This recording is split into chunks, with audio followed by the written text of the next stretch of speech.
Undertaker, The Last Ride, Chapter 3 is called End of an Era, which just so happens to share the name of his WrestleMania match against Triple H at WrestleMania 28. That was called the End of an Era Hell in a Cell match with Shawn Michaels as the referee. And I'm sure this is going to deal with those two matches, the Australian match against Triple H, and of course that disastrous tag team match with DX against Ritter Destruction a couple months later. It starts at WrestleMania 34, and basically Undertaker was mad he didn't get a longer match. He said he was ready to do a 20-30 minute match, but of course it was only 5 minutes. Undertaker wants that classic last match. He says if it was with Cena, he probably would have been okay and he could have walked away. This is a cute moment. The Undertaker's daughter is mad that he beat John Cena. That's actually really funny. So this is a pattern with The Undertaker. He comes back, and if he has a good match, he feels good. All right, I want to continue. Then he has a terrible match. He goes, oh shit, I need redemption. Then he finally has a good match again. All right, I'm good. I'm back. Then he has a terrible match. I can't go like that. I need redemption. It's just a cycle that will never end. Next, we get to Jeddah, Saudi Arabia. We're going to get to his match at Rusev in the casket match. I think we're going to throw a Rumble. Undertaker's like a god in Saudi Arabia because I think they really like those types of characters that are larger than life. The Undertaker is someone who's one of the few characters in WWE who's really still larger than life. The match at Rusev was just a casket match. It was a generic match. I remember just quick tidbit. Undertaker was going to face Rusev originally, then Rusev and Lana, they went to TMZ, and Rusev ripped into Undertaker. He called him old and stuff. And then Undertaker's wife got mad. And then what happened was Rusev was taken out of the match, replaced with Chris Jericho. And Rusev told the story that the Saudi prince wanted Rusev, so they had to switch it back from Jericho back to Rusev, and it became Undertaker and Rusev. Taker gets to Madison Square Garden next, and he has a match there. He realizes this is probably his last match in Madison Square Garden. Undertaker's in a 6-man tag. It's Taker teaming up with Roman Reigns and Braun Strowman against, I think it's Kevin Owens. Triple H put it greatly. If those closure moments are great, it makes you want to have another one. If they're bad, you want to come back and redeem yourself. Next, we get the Undertaker Triple H match in Australia, the build-up to that. Triple H talks a lot about the Undertaker, and he says Undertaker was one of the guys who was very supportive when he was first dating Stephanie. And he was even in their wedding. I did not know that. Undertaker, and he then says that the matches he's most proud of were the four series of matches he had at WrestleMania. His 4 consecutive matches, 2 with Shawn Michaels, and then 2 with Triple H. WrestleMania 25 against Shawn, WrestleMania 26 against Shawn, WrestleMania 27 against Triple H, WrestleMania 28, which of course involved Shawn as the referee in the Hell in a Cell. Those capped him off. He says those are his proudest moments of his career. Undertaker says at first him and Shawn were not friends, and Shawn, as most people didn't like Shawn in the 90s, he rubs everyone the wrong way. Shawn says 20 years ago he changed, he found God, he became a Christian, and it changed his life. And of course, everyone knows the two Shawns. The 90s Shawn Michaels, and of course the 2000s Shawn Michaels. As terms who's the better worker, that's tough, because Undertaker, him and Shawn, you can make an argument that their Hell in a Cell match might have been their best match, even better than the 2 matches. If I had to rank them, number 3 would have been 26, number 2 would have been the Hell in a Cell match, and number 1 is the 25 match. But the Hell in a Cell match is such an iconic match. And not just the match itself, the whole thing. Of course, Kane's debut, that was really well done. So they're showing highlights of the match at 25, and Triple H saying he was getting ready to wrestle Randy Orton after the match with Undertaker and Shawn Michaels, and he knew he was fucked. But that didn't give him an excuse for that terrible match. We hear Jim Ross talk about the match with Undertaker and Shawn. He's praising it. He's saying he had an out-of-body experience. Now, I'm going to go back to Triple H and Randy Orton. That was a piece of shit main event, one of the worst main events ever. And it was how they worked. Their whole feud was, it was Randy Orton attacking Triple H's family, and it was supposed to be a revenge feud. And the first thing, how that match starts, is Triple H puts Randy Orton in a headlock. I'm thinking to myself, that's how we're going to start after all that? And it just turns into a disaster, and no one cared the way the match was. It was just a boring wrestling match. Should have been a street fight anyway. Back to that classic match. Jimmy Snuka's son almost drops Undertaker on his head. He did drop him. He could have killed him, because he was supposed to catch Undertaker, and he does not. Undertaker, I think, caught him fired for that. It's cool. We see Austin talking to Undertaker after the match, and of course, Stone Cold was in the Hall of Fame the night before at WrestleMania 25.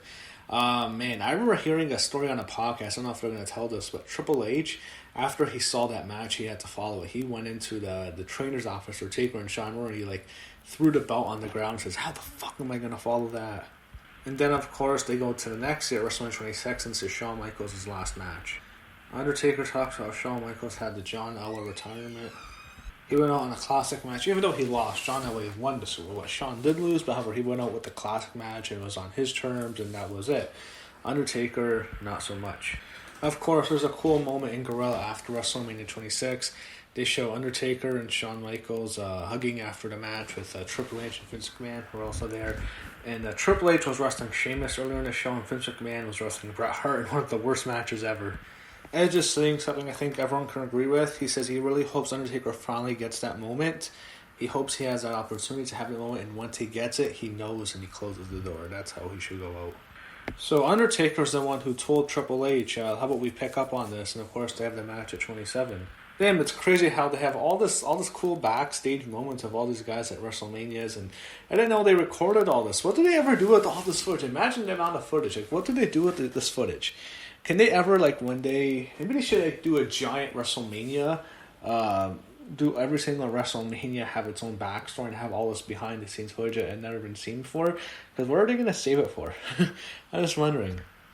Of course, they get to the end of an era Hell in a Cell match. Triple H against Undertaker, Shawn Michaels referee, inside Hell in a Cell at WrestleMania 28. This was the great finale. It was like the quadrilogy, the finale. Part 1 was Heaven and Hell. Part 2 was Shawn's retirement. Part 3 was, what do you call it? The No Holds Barred. It was Triple H getting revenge for his friend. And of course, Part 4 is the end of an era. Damn, that was such an epic match. That was just a classic matchup. Wow. Ooh. I thought if I were to look at all 4 of them back, the 25 match was excellent, still the best one. 26 match was also great. The 27 match was, I would say that one was very good. I wouldn't call it great. I thought the 28 match was great too. So 3 of the 4 I call great. I thought the 27 was very good. And they really talk about that last visual of when the 3 of them are finished, the match is over. Triple H and Shawn Undertaker, they walk up the ramp and they hug at the end. Now we get to Super Showdown, which is the first one. You know, the Super Showdown now is exclusive to just Saudi Arabia. When it first started, it was in Australia. So he's confident this is going to be a good match, and it is not. It's not a good match. It's not as terrible as the match it would follow it, but it was not very good. Undertaker's playing cards with Larry Heck, who's an WWE athletic trainer.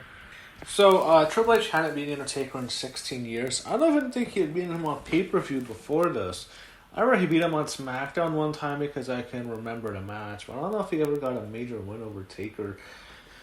But of course, Undertaker, he did the Honor Tier, which was, he really should have.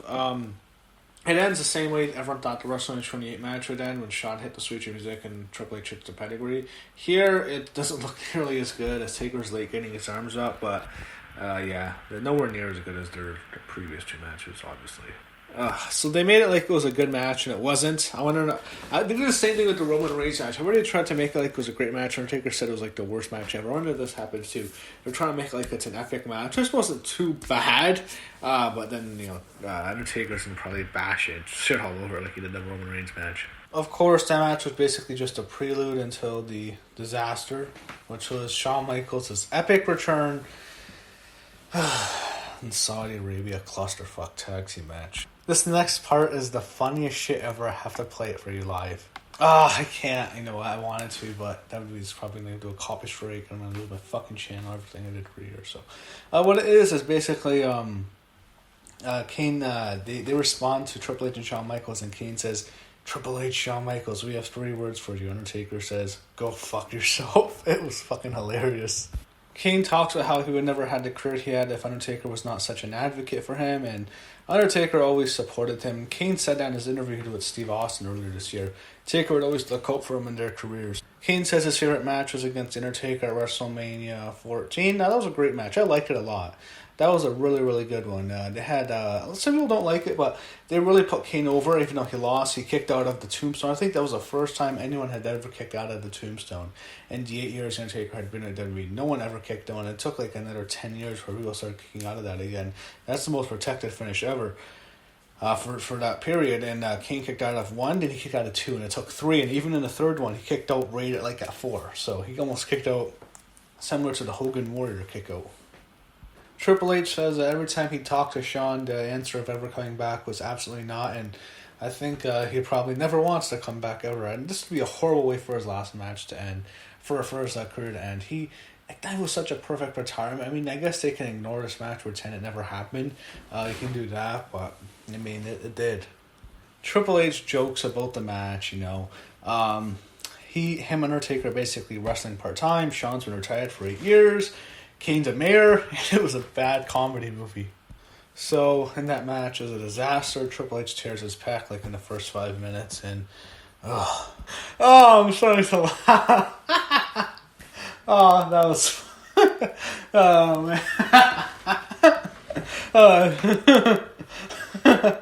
Oh, that was actually a genuine laugh I had when I was watching. I watched it again. There's that part where Kane's mask fell off. It was okay, his mask fell off. It's not a big deal. His hair fell off too. He showed he had fake hair and a wig. His mask and hair. Oh, that was bad. There was Shawn trying to do the moonsault. Undertaker and Kane forget to catch him. Undertaker, all of them say the match was the worst match ever. But the problem is Undertaker, he says that him and Michelle were having family issues. Not between them, I think issues in their family. And the match just sucked. That ends chapter 3. It's Undertaker. He wants to go on a high note. That's the theme of the episode. And he certainly did not with that Saudi Arabia match. So it's just going to keep, it's like an endless cycle. He comes back. It's a good match. I can do this more. And he comes back again. It's a horror match. I need redemption. It's just that vicious cycle that Michelle McCool was talking about. So here's a preview for next week. Or sorry, not next week. I think this part 4 doesn't air for 2 weeks, or 2 or 3 weeks.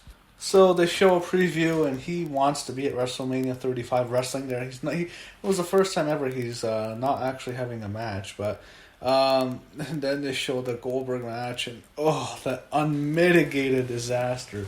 Even a bigger disaster than this, because no one almost died. Well, Shawn almost died with the moonsault, but the Goldberg match was a million times worse. Oh my god, just a disaster. But I think we'll have to wait to watch part 4. It might be a few weeks before we see part 4.